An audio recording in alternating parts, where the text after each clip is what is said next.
And Monday, we're going to do just like an in-class worksheet over 5-5. It's probably not enough for a quiz, so we're just kind of making it into a worksheet. And then Tuesday and Wednesday, we'll start reviewing the chapter. So I'll give you some more details on the test and everything next week, but it'll be coming by the end of next week. All right, well, here goes nothing. We've already talked about the double angle formulas. So today, we're going to talk about the half angle formulas. The title of this section was double and half angle formulas. So this is just the last part. Now again, these are not on handy dandy. So thinking about that test coming up next week sometime, you'll want the double angle and half angle formulas on your cheat sheet somewhere. Okie doke. I'll go ahead and put up the half angle formula for sine. And notice it says sine of u divided by 2. That right there is what makes it a half angle. U divided by 2. So it's going to equal plus or minus the square root of 1 minus cosine of u all over 2. I'll talk about that plus or minus sign here in just a second. Cosine, the half angle formula for cosine also has a plus or minus. So cosine of u divided by 2 equals plus or minus the square root of 1 plus cosine of u all over 2. Okie doke. Now, whenever we start to actually use these, we'll think about the plus or minus, but in our answer, we won't have the plus or minus. We'll have to decide if it's going to be positive or negative. So I just put out to the side there, for these two formulas, the plus or minus depends on the quadrant. So again, we'll talk about that some more throughout the lesson here, but the plus or minus is going to depend on the quadrant. Okie doke. Now, half angle for tangent, there's actually two different ways that you could write this one. It says tangent of u over 2 equals 1 minus cosine of u all over sine of u, or sine of u all over 1 plus cosine of u. Now, this will be another one of those lessons where if you already know the half angle for sine and cosine, you could probably just do the quotient property to get the half angle for tangent. So that should still work, and it should still apply to these problems today. Or you can follow either of those formulas. All right. Well, once you get that, we'll probably go ahead and just start with the directions here. Find exact values. Find exact values of the trig functions. And they'll give you a triangle to go off of. So I'll let you copy that down too. Not really drawn the scale there, but theta's in the bottom left. And then 12 is on bottom. 5 is over on the right. Okie doke. Now, more than likely, we're going to have to figure out what the missing side is. In particular, that's the hypotenuse. So I may go ahead over here real quick and run through the Pythagorean Theorem so I can figure out what the hypotenuse is. We'll have a 12 squared plus 5 squared equals c squared. That's going to be a 144 plus 25, and I think this is going to work out nice. By the time you add that up and square root both sides, hypotenuse is always positive, so that just works out to be a 13. I haven't even really given you what we need yet for number 1, but there it is. Now that we have everything labeled, for number 1, we need to find cosine of theta divided by 2. Cosine of theta divided by 2. Now, I went ahead and kind of put the formula back up here so we could look at it together. Instead of u, I put theta because that's what we have in this problem. And the plus or minus out front. Perhaps we need to kind of think about that first. And we need to decide if our answer should be positive or negative. Okie doke. Now, how I'm going to figure this out is I have to figure out what quadrant I'm in. In order to do that, I need to look at this triangle real quick. If you look at your handy dandy, and I've got mine in front of me up here, I'll put it up in just a second. We need to see which quadrant this triangle looks like it's in. If you look at all of these triangles over here, which quadrant looks like the triangle that we have? Yeah, quadrant 1. And the nice thing about quadrant 1 is that everything is positive. So when I start to run through this formula, I think about the plus or minus first. Once I see what quadrant I'm in, I'll decide if it needs to be positive or negative. We're in quadrant 1. Everything is positive, so I'm going to keep this square root positive. Okay, I also replace the cosine of theta with 12 over 13 because that's adjacent over hypotenuse. So from here on out, it's just going to be a bunch of simplifying. You'll probably want to think of this 1 as 13 over 13. I probably could have used the 1 to make a 13, but that's all right. I scribbled it out. So 13 over 13 plus 12 over 13, that is going to turn into 25 over 13. Now you still have a 2 on bottom. So before we can really simplify our square root, we probably need to do a keep change flip on the inside. And I'm going to show this down here. This is going to look kind of weird, but square root of 25/13 times, if you flip over a 2, it would turn into a 1 over 2, and then multiply across the top, across the bottom, you get a square root of 25 over 26. Now, we're not going to leave it like that. We're going to keep simplifying here. So remember, if you square root a fraction, you're going to square root the top and bottom separately. Let's keep going with that a little bit. We know the square root of 25 is 5. We don't know the square root of 26, but we do need to rationalize that. I'm going to have to put it on this side because I don't have any more room off to the right. So multiply by square root of 26 on top and bottom. And finally, we get a 5 square root of 26 all over 26. Okay, plug everything in.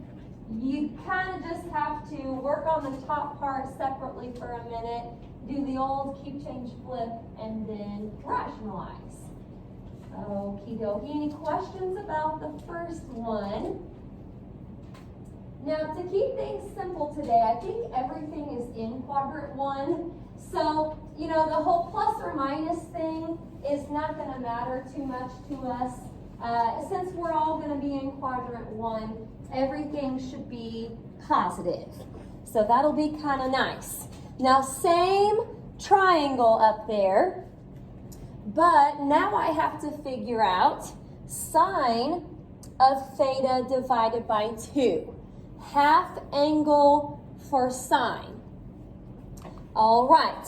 I went ahead and put the plus or minus there, but like I said earlier, that's not going to matter here. We're in quadrant 1, so everything is going to be positive. Well, I guess I could kind of do some of the same steps that I did on the last problem, but there's a minus instead of a plus. But again, the 1 right here, you want to think of that as 13 over 13. So once you subtract, on top you have a 1/13. On the bottom, you've got a 2. Let's keep, change, and flip. So we've got a 1/13 times 1 over 2. And this is all still under a square root. So it turns into the square root of 1 over 26. We're going to do some of the same steps here to finish this out. So, stop me if you've got any questions. I'm going to break up the square root, just doing the top and bottom separately. That'll be a 1 over square root of 26. And by the time I rationalize that, it should be a square root of 26 all over 26. Okie doke. Any questions on number 2? Not bad. Well, let's keep going a little bit here. For number 3, we're going to run through tangent of theta divided by 2. Now, like I mentioned earlier, you can do the quotient property here. So you could take sine of theta divided by 2 divided by cosine of theta divided by 2. That would work. I'm going to go ahead and run through the formula just so you can kind of see how that works. But like I said, quotient property would be fine. If you do use the quotient property here, you might want to use the fractions before they're rationalized. I think that might make it a little bit nicer. All right.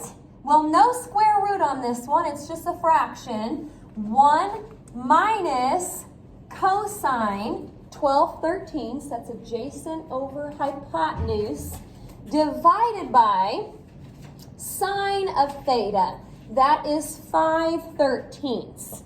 So what we have on top here is actually kind of what we had on top for number 2. If you think of the 1 as 13 over 13, subtract, you get 1 over 13, and this is a little nicer because there's no square roots. Keep, change, and flip, so 1/5. That should be our answer for number 3. Again, you would get the same thing if you did the quotient property. It might work a little nicer doing them before they were rationalized. Okie doke. Any questions about the first few? Those are all of our half angle formulas right there. Sine, cosine, and tangent. Well, every once in a while, they'll throw in something a little bit different. Number 4, we've got to find cosecant of theta divided by 2. We don't have a formula for this, but what is cosecant the reciprocal of? Sine. So basically, I'm just going to flip over sine of theta over 2. Now let's think about that for just a minute. What we got for our final answer on sine of theta over 2, it was square root of 26 over 26. I probably would rather flip over the fraction right before it, which was 1 over square root of 26. If you flip this over, you don't have any simplifying or reducing or rationalizing. It's just square root of 26. It would work doing it like that, but again, you'll have some more simplifying to do. Okie doke. I'm going to go ahead and do number 5 up here too. It is secant of theta divided by 2. Secant of theta divided by 2. Secant is the reciprocal of what? Cosine. So what am I looking at here? Cosine of theta over 2. That was what we did on our first example today. I'm not flipping our final answer though. Our final answer was 5 square root of 26 over 26. I want to go right before that where it said 5 over square root of 26. Flip that over, and that's a lot easier to work with. Okie doke. Now, there's just a couple more problems I think here. And with at least this next one, we're going to be using the half angle formulas, but it's not just sine or just cosine or just tangent. Sometimes there's other things that you have to do to them. Number 6, we have to take 2 sine of theta over 2, cosine of theta over 2. Basically, all 3 of those things are just going to get multiplied together. So I've got the 2 out front. Now I'm going back to example 2 from earlier for the sine of theta over 2. However, this is kind of what we did a couple days ago. Instead of using the answer, I'm going to go back and use what sine of theta over 2 was before it was rationalized. To me, this just works out nicer because you'll get the same thing on bottom as far as the square roots go, and that's always good to multiply. Cosine, going back to number 1, not the final answer, but what was right before that, it was 5 over square root of 26. You're going to get a 10 on top. Square root of something times the square root of the same something is that something, but you can divide by 2 on top and bottom. So best answer for number 6 is 5/13. There we have it. Any questions about that one? Kind of a nice short lesson here for a Friday. Just one more problem to do here, and this should be it. Number 7, cosine of 2 theta. Is this a half angle?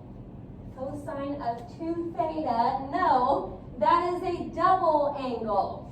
This is something you'll have to kind of be on the lookout whenever we have our test next week. The half angles, double angles, that's something you'll have to be able to recognize. Dividing by 2, it's a half. Multiplying by 2, it's a double. So remember, cosine had like 3 options. I usually go with the first one unless I'm solving an equation and I got to be careful about what I pick. Okie dokie. So we're going to take, just like yesterday's stuff, cosine of theta squared minus sine of theta squared. And we've sort of already done these, but we'll do it again. Cosine of theta adjacent over hypotenuse. So that is 12/13 squared minus sine of theta, which was 5/13, the whole thing squared. You'll get a 144 over 169 minus 25 over 169, and that should give you 119 over 169. That is that. Now, I'm not sure in your assignment if you'll see any double angles. You could. Probably most of them, though, will be half angles. Any questions about that? All right. I will put the assignment up here. You've got about 20 minutes, so that's pretty good. It's kind of deceiving. It is only 2 problems, but each problem has several parts. So it's 49 and 50. And I put up here to watch for theta on number 50. I think they put it in a different spot than usual, but still use quadrant 1. And what I mean by that is still keep everything positive on number 50, but watch where theta is. It's in a different spot, so that might throw off your opposite and your adjacent sides. If you need help with that one when you get there, just let me know.